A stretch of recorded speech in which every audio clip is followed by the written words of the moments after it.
guess they would need to be in the chat The first. main thing is if they don't. Oh, yeah, they can hear us. Woo! We got it! Girl power! Yeah. Now, do you see And, us? As usual for women, we're only 20 minutes late. You know what? Always waiting on a woman. I hate that we lived up to that stereotype. What's up, Crazy? Hey, Peach. Hi, Crazy. Hi, Peach. We actually had Stape in our chat for a little bit. He was holding on. So let's start over. We are so excited because today is our first ever live stream of Ya Heard with me. No, this is NJ and Puzzled Scarlet, y'all. Woo-woo. What up, Extreme? Welcome to the stream. Hey, Extreme. Here for the OM ladies, apparently.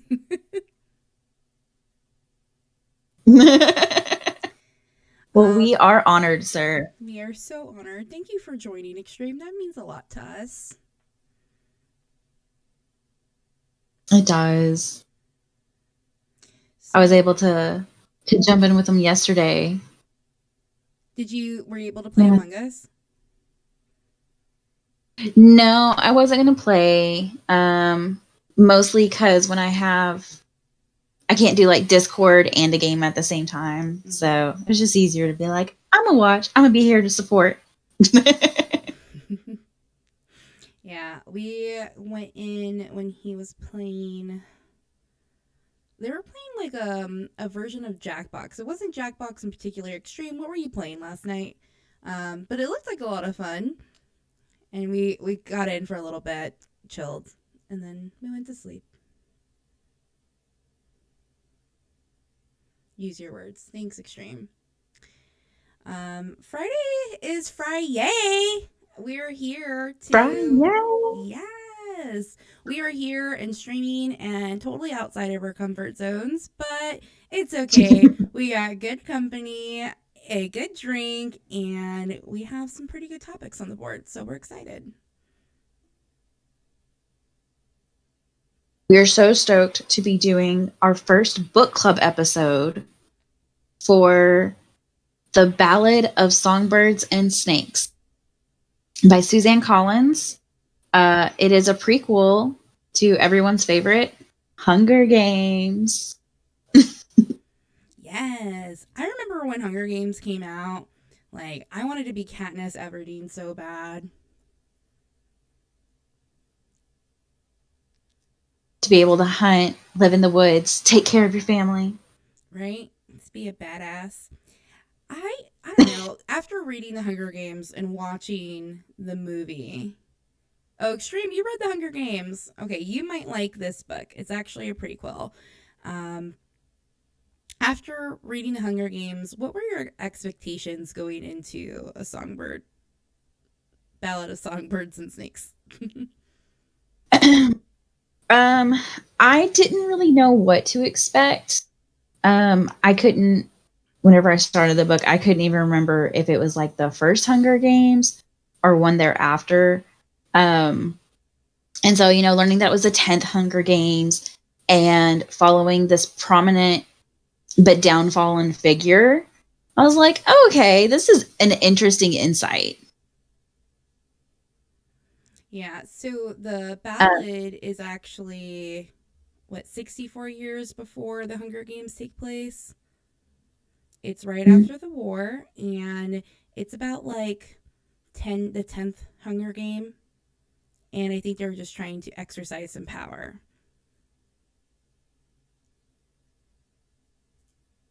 Yeah. So it follows the 10th Hunger Game.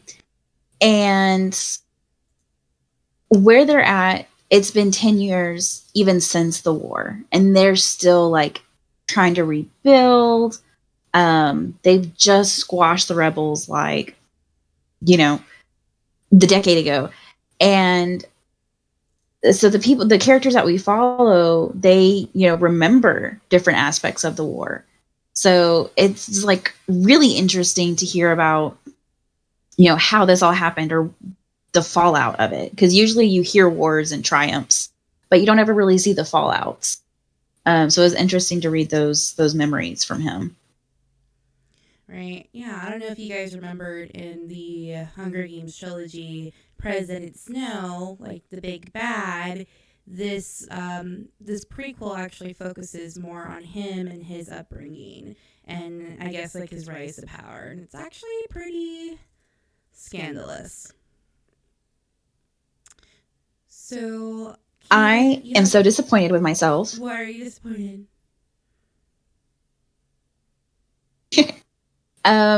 I did not find out until after I had finished reading the book that it was President Snow from the Hunger Games.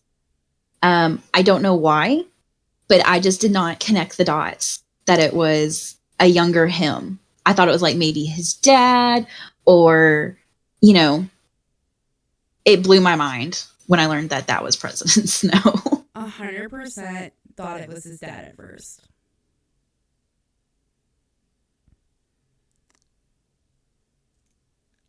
Cool. It wasn't just you. It wasn't just you. So I don't even know where to start, really. I mean, at this point in the Hunger Games, it wasn't as American idolized as much as it was in the Hunger Games, like the actual trilogy. So I don't even know where to start. I mean, we get some background on him. He's working at an academy, or he's in school at the academy.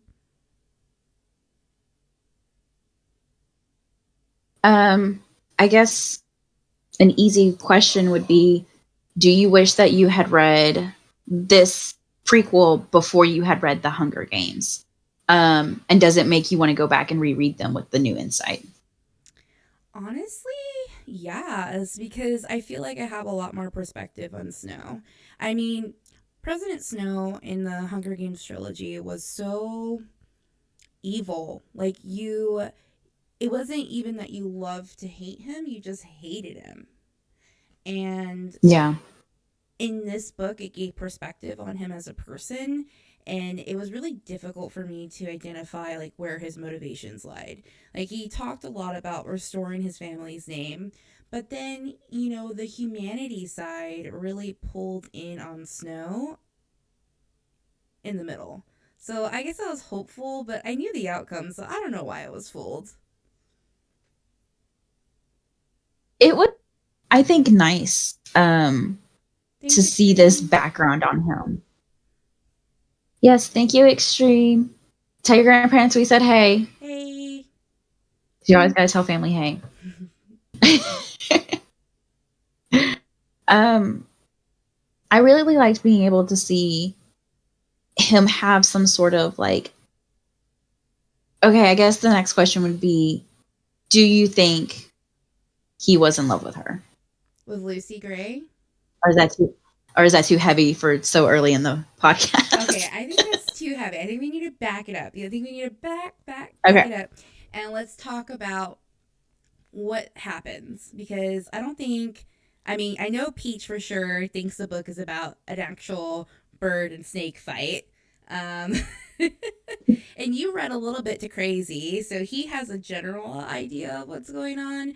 But so it's the 10th anniversary of the Hunger Games. It's after the war. The Capitol has to, I don't know, make a show of force, and it's not as glamorized as it is in the first look that we saw of the Capitol in Panem. For these people, the Hunger Games, they don't want to watch it. They don't want to know what happens to the kids from other districts. It's severely underfunded. And so we start off by meeting, I can't pronounce his name right. Coriolanus Snow.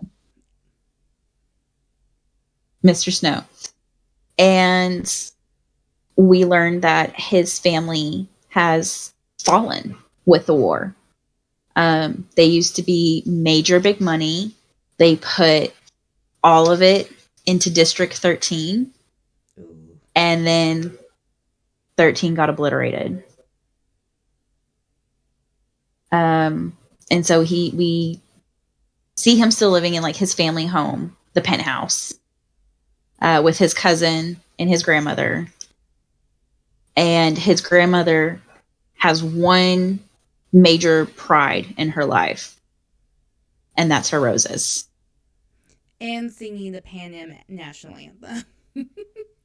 Oh my gosh, the anthem. You know, what's really interesting to me is that Snow is at such a, I guess, like a pivotal age where the choices that you make then really set you up for the rest of your life.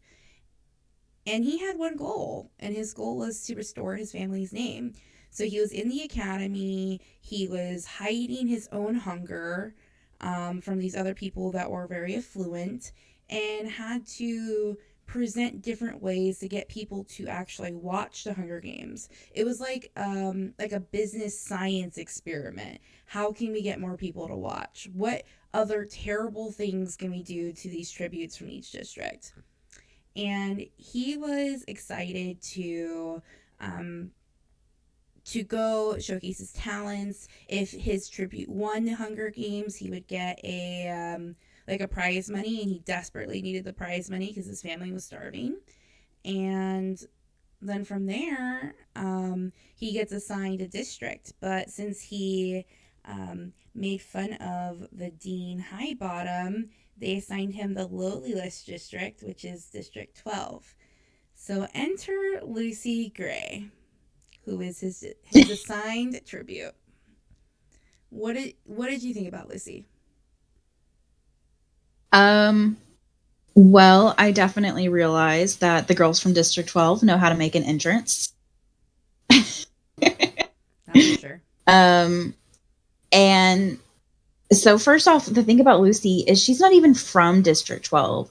Her family were nomads before the war, and they traveled. They were a traveling convoy. Convoy. Convoy. And so somehow they just got roped into District 12. So they're not even citizens. And yet when her name is called, she still goes to the stage. But she does show her rebellious side with her song. Oh yes, so she sings like And this I crazy loved her song. song. Even the peacekeepers were like laughing and really entertained, which is a total change from what we saw in the regular Hunger Games. Yes, Pete, she is the songbird. And no, District 13 was not left alone. It was all obliterated. Everything that happened in the Hunger Games happened underground for District 13. Boom, winning. No, yeah, District 13 got left alone. Like, They in the Capitol made a pact of saying we won't nuke you back because they're the one that had the missile weapons. I And thought, so the Capitol was like, cool, we'll let y'all have your area and just never use the same footage every year. really? Okay, maybe I don't remember that book as well as I thought. Sorry, Peach, you were totally right. Maybe I need to go back and read the Hunger Games. I reread them, I don't know, I think it was like a year or two ago. Sometime in like the last 2 years.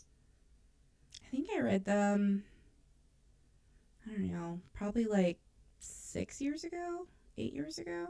It's been a while for me. They're on Kindle Unlimited. Ooh. All right, all you book lovers out there, Hunger Games, you can find it on Kindle Unlimited. So, Lucy Gray, I thought her entrance into the Hunger Games was really great. Rebellious, she sang a song, and yes, Peach, I totally agree. It was a dumb move on their part. Um, but with Lucy's um entrance, it was good, but I was like, this girl's gonna be like trouble. Like I don't know where I really see her at. And then whenever they were transporting the tributes to the Capitol in the Hunger Games, we see them like have lavish trains with a lot of amenities and mahogany tables, Nice food. nice food, yes, and then when President or Snow at that point, he goes to go see his tribute because he's trying to think of any way. Oh my gosh, I have a District 12 tribute. She sang this song. I'm not really quite sure what to think of her. I want her to survive because I need the prize money. And he goes to the train station to wait for her. And he waits for 1 hour. Train doesn't come. Waits a couple more hours. Train doesn't come. Finally, this cattle train comes and deposits these tributes like they're cattle. It was like it shook me. It shook me to see people treated like that. Yeah, that was hard, to read. And then like even him coming to understand like that they haven't been fed for days, much less showered for days, been even allowed a toilet for days. Um, I think that was a hard lesson for him. And I was really proud of him for wanting to stand up for her whenever the peacekeepers came and, we're going to transport him to the next location. Mm-hmm. And, I was proud of him staying with her and riding with them. Mm-hmm. And I think just doing that let her give him a little bit of respect. I can't talk. Oh, I appreciate it. I think he showed like, oh, he can be one of us. He can get dirty. Was a pretty scary situation for him to put himself into. I mean, think about these people. Like they've been basically enslaved by the capital, and now at this Yeah. point, there's a capital mentor for the Hunger Games in a closed cage. So what they did is when they transported them from the zoo to from the train station, they took them to an abandoned zoo and they basically just dumped them out like a dump truck into a cage for people of Panem to go and see like animals. And it was just crazy to me. It was just nuts. Like it's how degrading and how awful. Well, and two, this is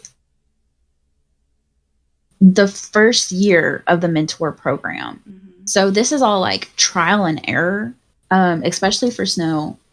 And I think it was good that the mentors were established because it finally brought light what they were doing to the Hunger Game sacrifices.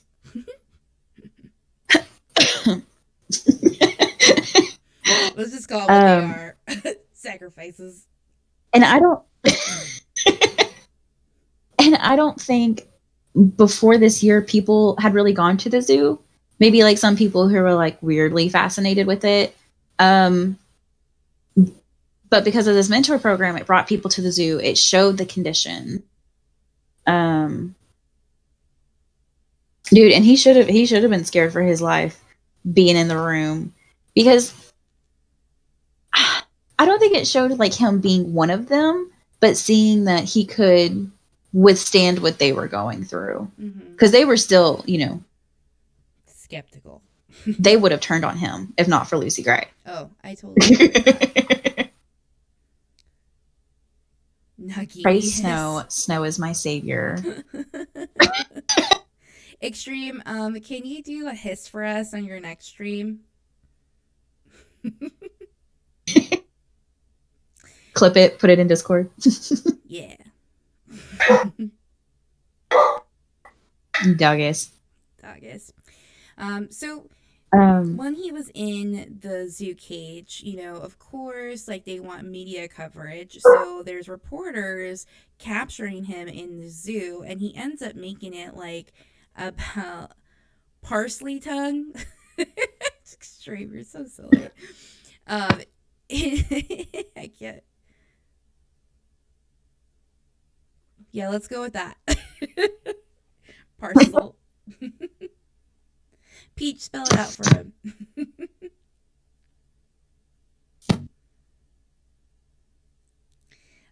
Anyway, going back to it, like when he was in the zoo, he presented it like a show, and I think this is like really where the idea of turning the Hunger Games into a spectacle like really came from. And at the same time, it was kind of, I don't know, like the media coverage was just so gross to me. Like the fact that people are ogling these tributes like animals, like you have the media there watching them watch these people like animals. Yeah, it's just I it's guess so it's like, dehumanizing, and it's just heartbreaking. And I'm glad, that Snow took the first steps to make sure they got food, decent fucking food, mm-hmm. and that he was able to. So what he started doing after he was finally able to get out of the zoo exhibit, was he started bringing gifts to Lucy Gray. He realized they weren't feeding, and so every time he came to see her, he always brought her some sort of food, and that was such a big deal to me because he couldn't even get food for himself half the time. Mm-hmm.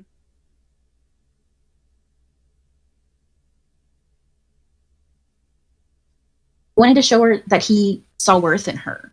Um, but I think the heavy question here is, was it an act or was some of him genuine? I think he struggled with it internally.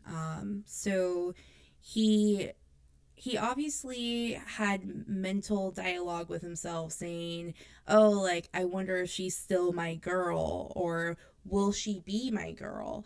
And then he has like a change of heart at some point. I'm not going to spoil it for you guys. I really want you to read it. Um, but he has like this change of heart and he goes back and forth like, should I do what's right for my country? Am I a true patriot or should I follow my heart? And I think we all know how it turns out because he turned out to be president later on.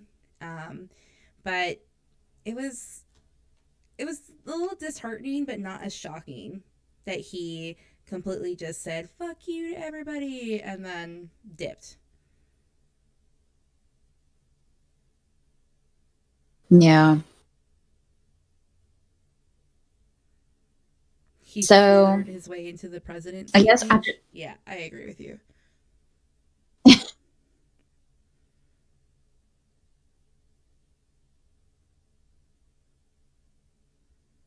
so he starts bringing media attention to the zoo.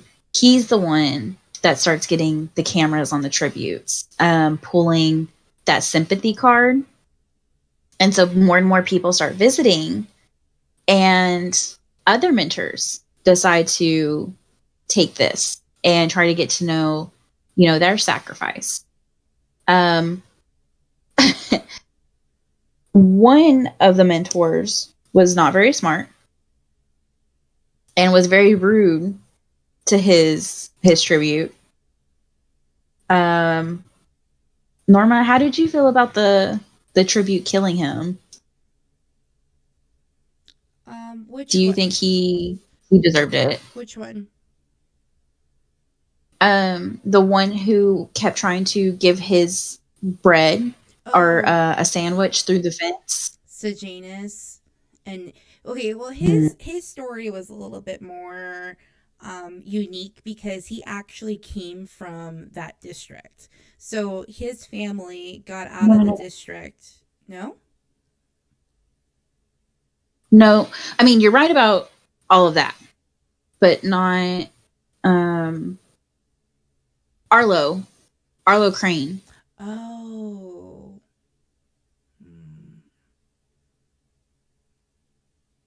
It wasn't as bad Um, as the girl who taunted her tribute with a cheese sandwich and kept taking it away from her, and people kept applauding. it's him. Was it that was Arlo? I thought her name was different. Oh, okay, it might have been. Like I said, you got to correct me. I read this book a lot, like more recently, like literally, I finished it today. Keelan read it months ago, and she's been trying to get me to read it.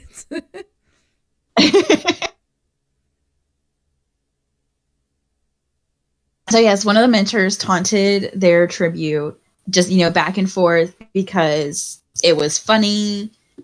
They're freaking rude, whatever you want to call it. And at one point, did the tribute get a hold of a knife? So she had sliced cheese like right outside the zoo cages, and she put the knife down and she reached through the bars, and then she took it away. And then the crowd was like, ah, ha, ha, ha. And then she does it again, and she takes it away. And so while she's in this, like, oh, the crowd loves me, I'm so funny for doing this really fucked up thing, the tribute reaches through the bars, grabs the knife, and then just slices her throat. It was really hard not to not feel bad. I was like, that's pretty fucked up. Do you think she deserved it though? Yes, I do. What do you think? Yeah, extreme. This book is intense. Yeah, no, extreme. This is just the tip of the iceberg, bro. And we're gonna do our best to not give away spoilers, but there's gonna be a lot of spoilers that we talk about. So let's switch it up, and not give too much away, and talk about some other major characters. Okay. Dr. Gall.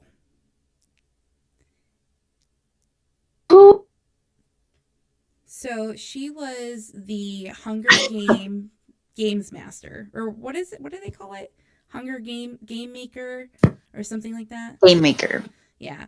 So they designed the game, the elements, the must.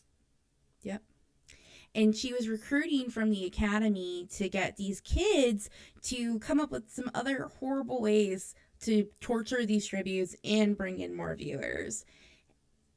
And this lady was Umbridge times, I don't know, 10 to me. Like if Umbridge had succeeded in Harry Potter. Umbridge, She was hated like Umbridge like by the end, mm-hmm. But you don't realize how much you hate her until you get that far. Yes, Peach. There is somebody worse than Umbridge. But she was sneaky. So, like, Umbridge let you know what was up. Dr. Gall, fine. She came off as this loving, mentoring woman. Mm-hmm. So, what happens when you first really start to see Dr. Gall turn is Snow had this assignment with his peers to think of ways to bring in more viewers. And then after the stabbing or the throat slitting of that one mentor, he was like, no, it's unacceptable for me to, not turn in my assignment. This doctor expects more from me. I need to show how serious I am. So he stays up all night and develops this plan. Right? And it's basically like a sponsorship type of thing. So people can sponsor these tributes, and they can make the Hunger Games into a monetary income. And he goes and takes it to her, but before he goes that, this other classmate of his says, hey, like, I don't really remember how the conversation goes, but he tells her that he finished the assignment, and she's like, oh, did you put my name on it? And he's like, I guess. So they go to Dr. Gall, and she asks them both, like, did you both complete this? And the girl says, yeah. Because it's supposed to be a group project. Yeah, it's supposed to be a group project, right? Yeah, it's supposed to be the two of them working together. Yeah. And it was not a group project. Snow did it all by himself. Well, when, Dr. Gall asked her, she says, hey, like you did this too. And she says, yes, I did. I dropped it off to Snow this morning so he can drop it off to you. So what she did is she put the paper into the snake tank. And it had a bunch of different snakes in it, like pink and yellow and green, all these neon colors. And she tells Snow, get the paper from the snake tank. And he's super fucking nervous. I mean, this lady is in a lab full of hybrid animals who have been scientifically engineered to kill your ass, and she's asking him to reach into this tank. So she reaches in, he grabs it, Snake's undisturbed. Then she tells the girl to reach in, and then Keelan, what happens? Um, so as we know, she likes to genetically engineer animals. And the way that she has genetically engineered these snakes is by putting the paper in the container and letting them get the scent off of the paper. They recognized Snow's hand when he went in to reach for it, but they did not recognize his partner's scent.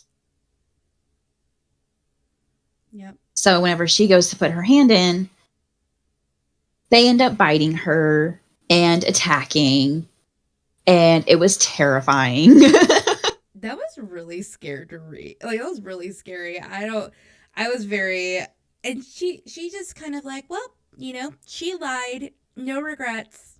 No regrets. Just, I don't have time for that. Which part of me was like, yeah, fuck that bitch. She's lying, trying to take credit for a project. But Snow was okay with it. That's like the only reason I wasn't mad at her, was just because like Snow was cool with it. Mm-hmm.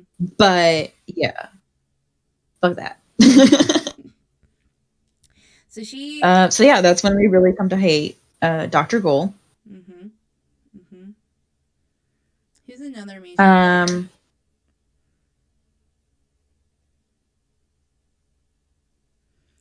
because honestly, the you started actual. talking about his buddy. Oh, Sejanus, yes. Well, the actual like Hunger Yes. Games part was actually very brief in nature compared to the build up of the actual Hunger Games to, what happened afterwards. And Sejanus, yes. So this poor guy, he basically is living the life of a trader. He's living pretty glamorously in the capital, and he gets assigned the district that his family is from.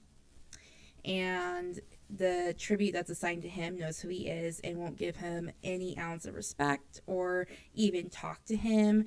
And it's really tough for him. And he's having this internal struggle. Oh, hey, thanks, Extreme.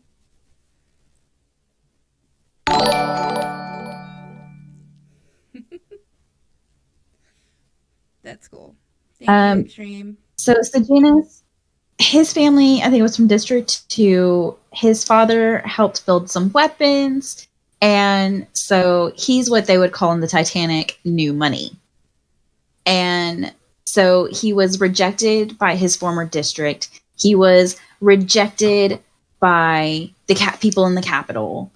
And so he's just at a lose-lose situation. And the next, Snow does kind of befriend him, but it's literally because somebody else is asking him to. They're like, hey, can you just be nice to the kid? Because poor thing's got it rough. But he doesn't actually claim friendship with.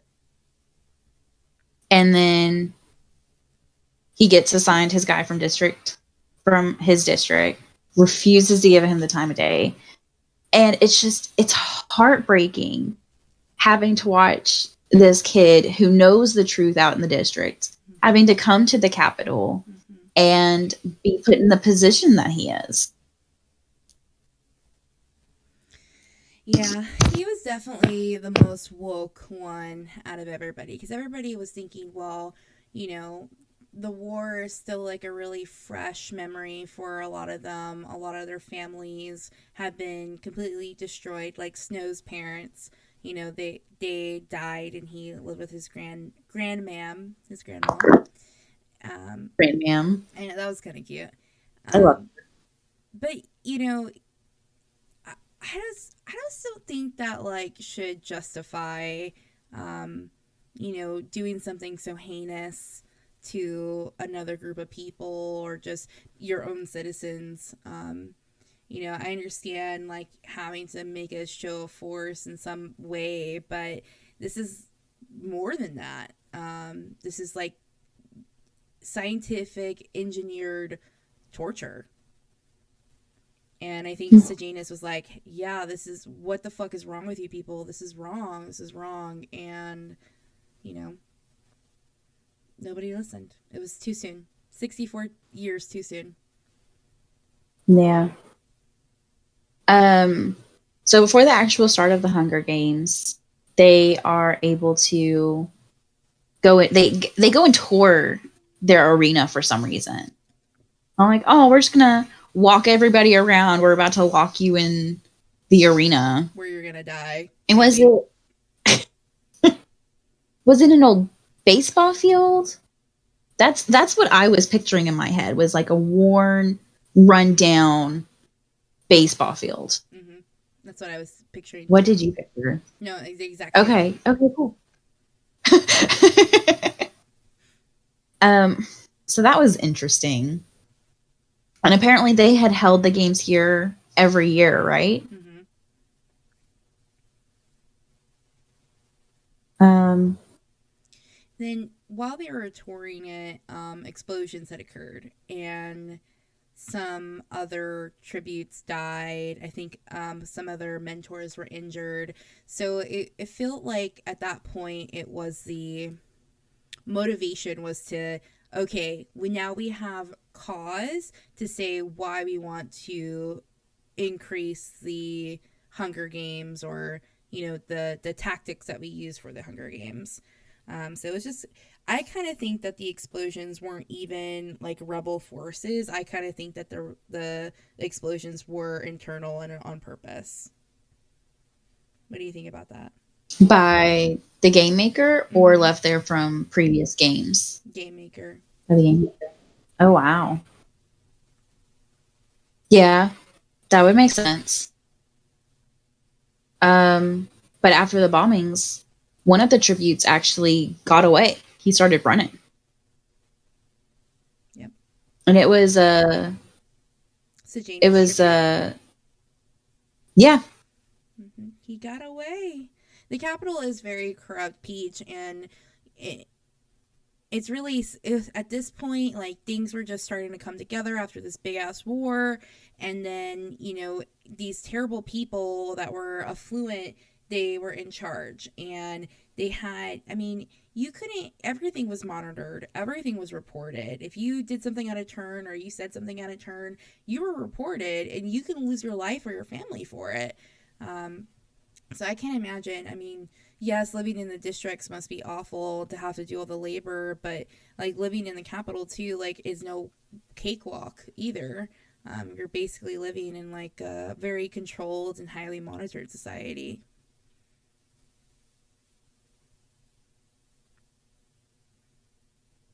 What other questions are on our list?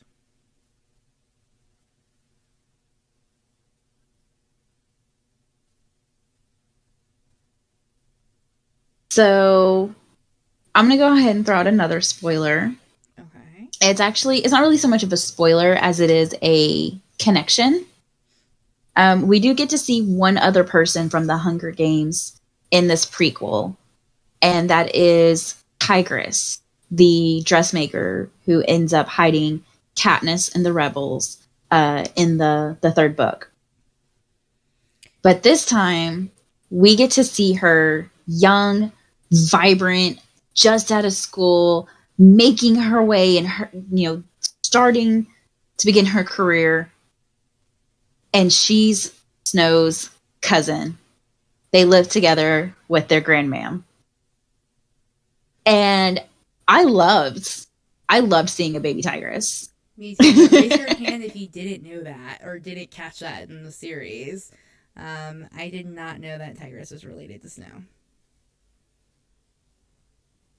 No. Shocked. And so,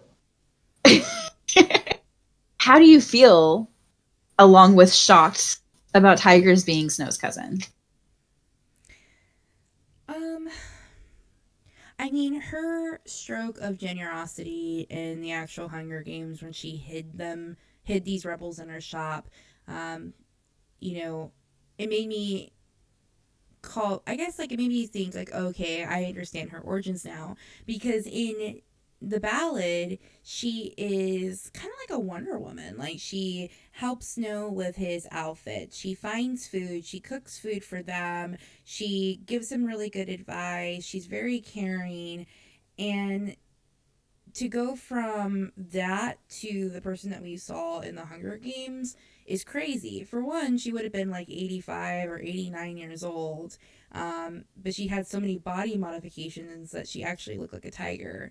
So I wonder if that's how she channeled. Yeah, that was so cute. Clip that. That was cute. um, but she has these body modifications that look like a tiger, and I just wonder, like, is that how she dealt with what her cousin was doing as president? Because he was very affluent with poisons. And Mhm. maybe she felt like she was caged, like a caged tiger. I don't know. Maybe. Because, on the surface, we think she's just, fierce and ferocious like a tiger. I didn't think about tigers being caged. I could see how she would feel that way. Mm-hmm. Definitely. Because she's the homemaker. She brings home the money. She makes sure Snow is able to go to a formal function, and still look somewhat presentable. Thank you, Peach. And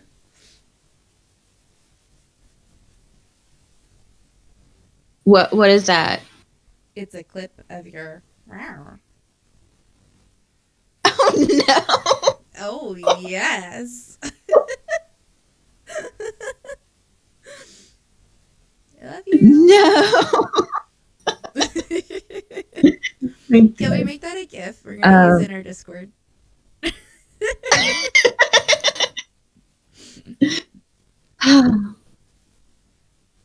um.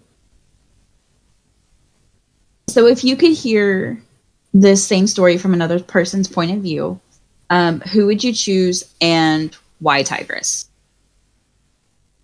I would be really interested to see it from Tigress's point of view, but I would also like to see it from Dr. Gull's view.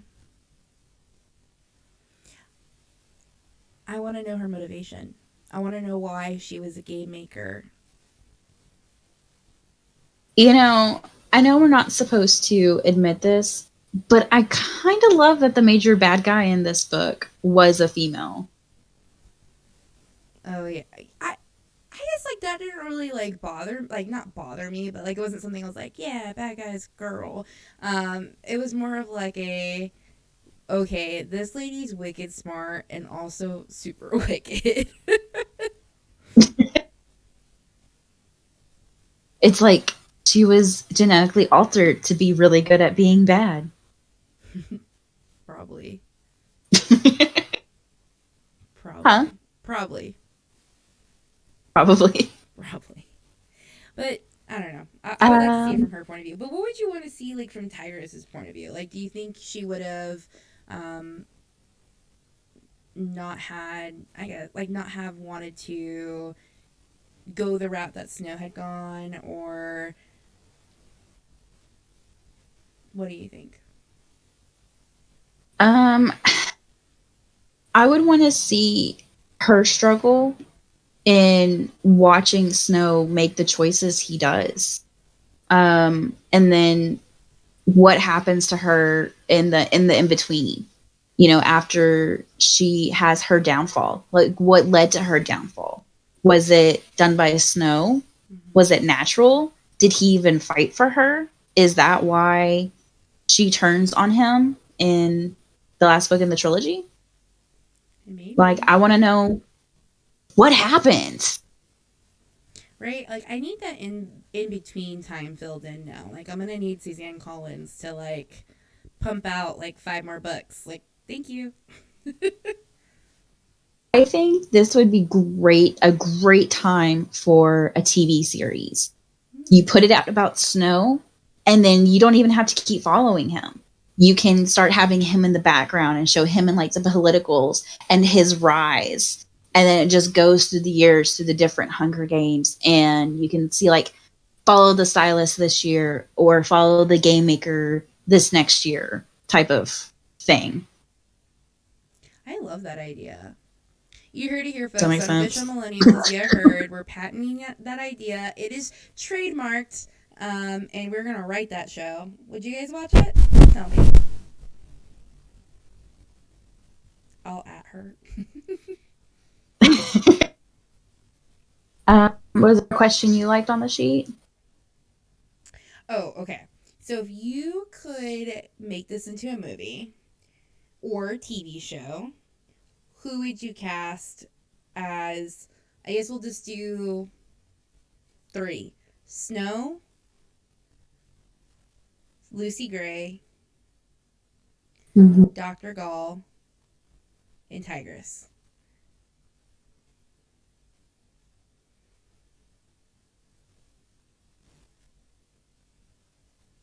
That's a good one. I don't know. Do you have any in mind? So for Snow, I was kind of thinking that kid from Divergent. What's his name? Four from Divergent. Four? Mm-hmm. That'd be interesting. Or maybe the kid from Maze Runner. No, he seems too beefy. Too beefy. Yeah, you're probably right. Maze Oh, Runner? extreme Probably. things for us. I'm hungry. I did not eat dinner before this, so I'm starving. What kind of wings you got? Ooh. And yes, Peach as Snow. Who do you guys think that would cast a younger Snow in a movie or a TV show? I'm trying to think of some like up and coming actors. Ooh, what's the one? Oh, was he in Maze Runner 2, the British one? Mm-hmm. The little He like plays. blonde hair kid. Yes. He was also in Love Actually as the son of Liam Neeson. I recognize him. I can only immediately pick. 'cause I love that movie. I can only think of Nanny McPhee. I think that's a good casting choice. All right, for Lucy Gray, I was kind of thinking like some cute little country girl, like Yeah. no names like come to mind. Like I feel like if it was maybe current actors but younger. With getting older, we don't know who the younger actors and actresses are. Like who's? I've got Google pulled up with up and coming actors. For Tigress, I would really have loved to see like what's her name? From Spider-Man. She is Mary Jane in the new Spider-Man Homecoming. Zendaya. Yeah. I love Zendaya. Me too. I think She actually just won an Emmy for her TV show Euphoria, and she is the youngest woman to, or yeah, she's the youngest woman to get an Emmy. What? That's amazing. Good for her. Hell yeah. At only 24, it's like, what am I doing with my life? Jeez. She's only 24. Mm-hmm. Oh my gosh. Oh my Lanta.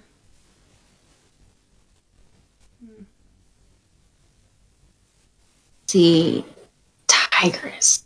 I'm trying to. All I can think about is like 90s and 2000s movies, like actors. Yeah. And I can't think of any. Is this how you know that you're an older millennial or an elder millennial? What about the oldest daughter from Modern Family? The smart one? No, the dumb one. The dumb one. Oh, thank you, Trignaba. Thank you for following. We got a follower. What? Getting that follower goal started. Yeah, we got one. It's good. It's good. Hey, how's your day going? That's my friend. He lives in Mexico. I don't think the last Some time we tacos saw. for me. Hmm? I said, get some tacos for me.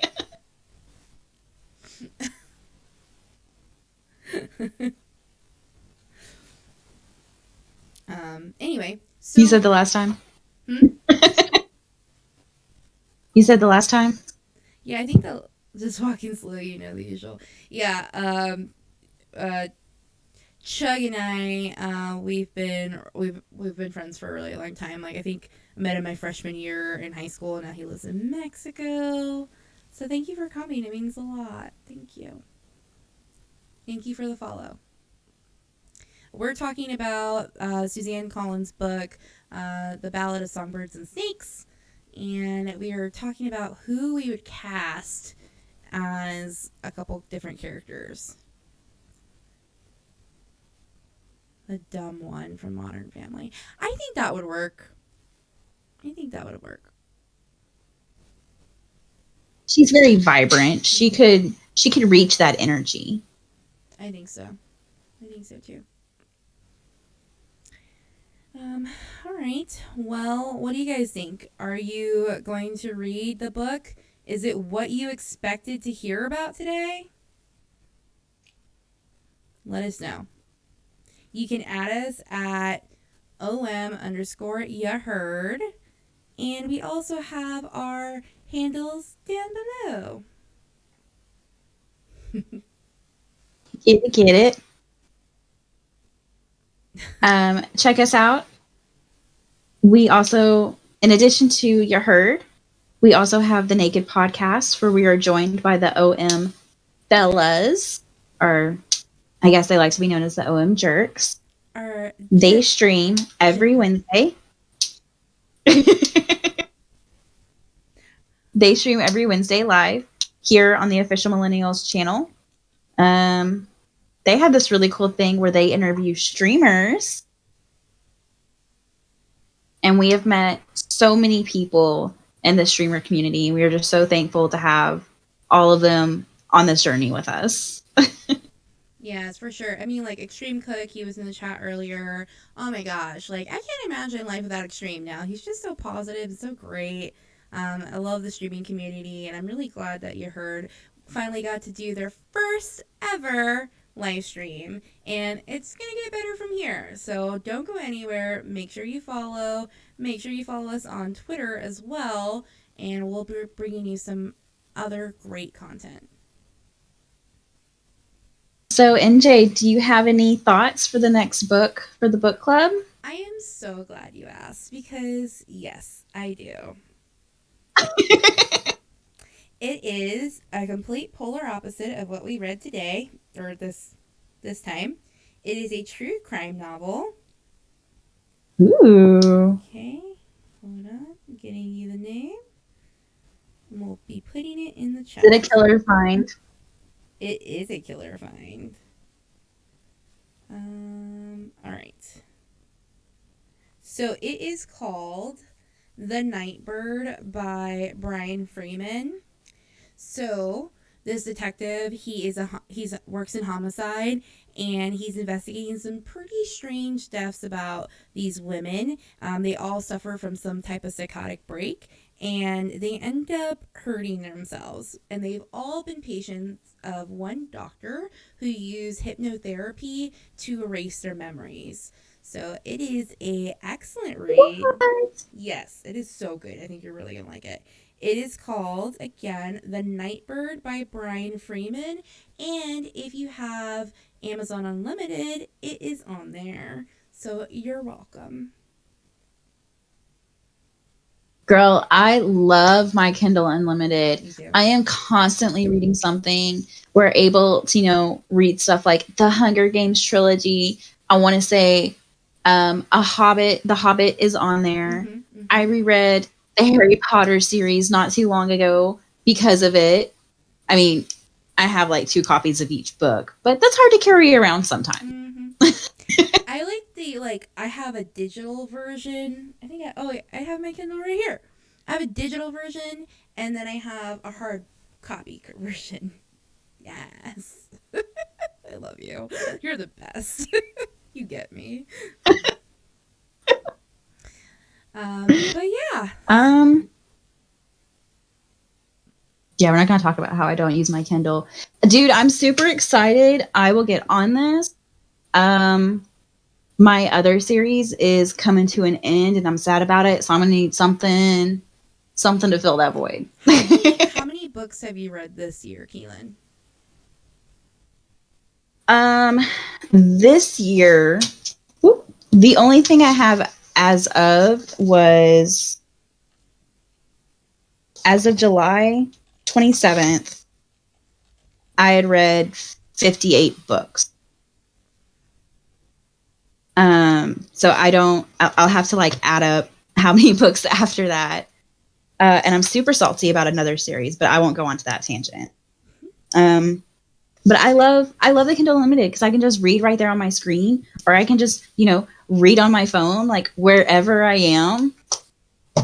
Great. I love it. I love that you have a pop socket on the back of your Kindle. That's so fucking smart. I don't know why I didn't think about that. I was dropping it, and it's so much easier. I know. We have tiny hands, so it's hard to like cover the whole part of it. Mm-hmm. Pop socket's a good idea. Are y'all gonna read the Butcher books from Peach Z? I haven't thought about it, but anything is open at this point. We would love to hear what you think about the Witcher books. Give us a tweet at @om_yaheard. An Extreme Cook suggests Men in Black mind erasing meets mystery. Oh, is that how you described it? Yeah, I guess so. That was actually a really good, and simple one, Extreme. Thank you so much. Yeah. All right. Well, thank you guys for tuning in. I think we're both ready for some food. Oh my god, yes. And maybe a couple of drinks because my nerves are shot. I hope you guys enjoyed it. I need a refill. Should we raid somebody? Sure. How do I do that? I don't know. Let's say who's live right now. I've got JW live right now.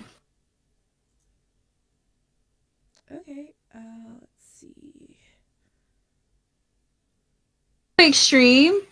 Well, hopefully next time everybody will be able to. Maybe I'll read one day. We won't have to hold back as many spoilers. Because, oh my God, we didn't even get to the end. We didn't even get to after the Hunger Games. I didn't want to spoil it for them. I think it's going to be something that you're going to have to read, guys. Okay. But. All right, do it. It's the end of the stream. If you don't want to hear spoilers, you better get out now. Yes. Get out. I mean, just kidding. Stay with us. We love you. Aw, bye, Chuck Nubba. Bye.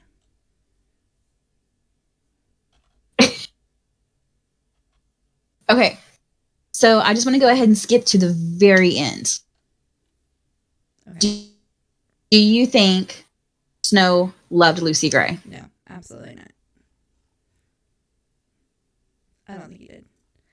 He didn't allow himself to... Do you think she set the trap? Yes, I do. What do you think?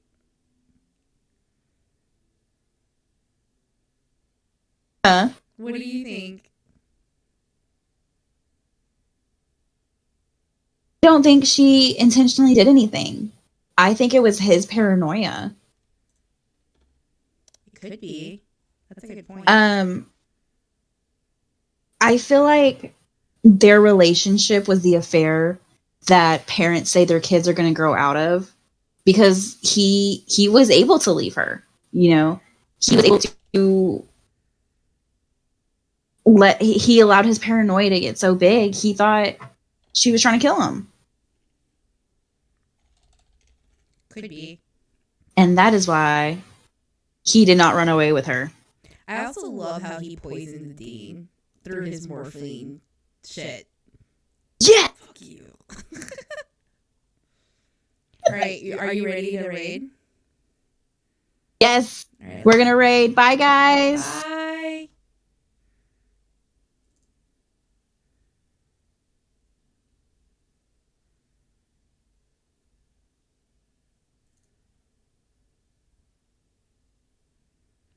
Cool. Raid. Now.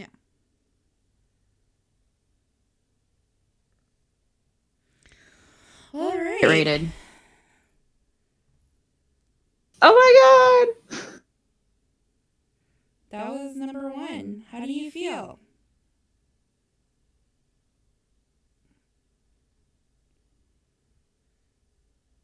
Very so good.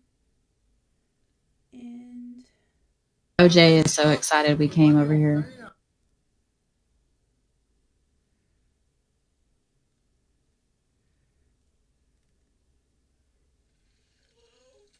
What is up, Millennial fam? How you guys doing tonight? So how the stream went? I think it went good. How you feel?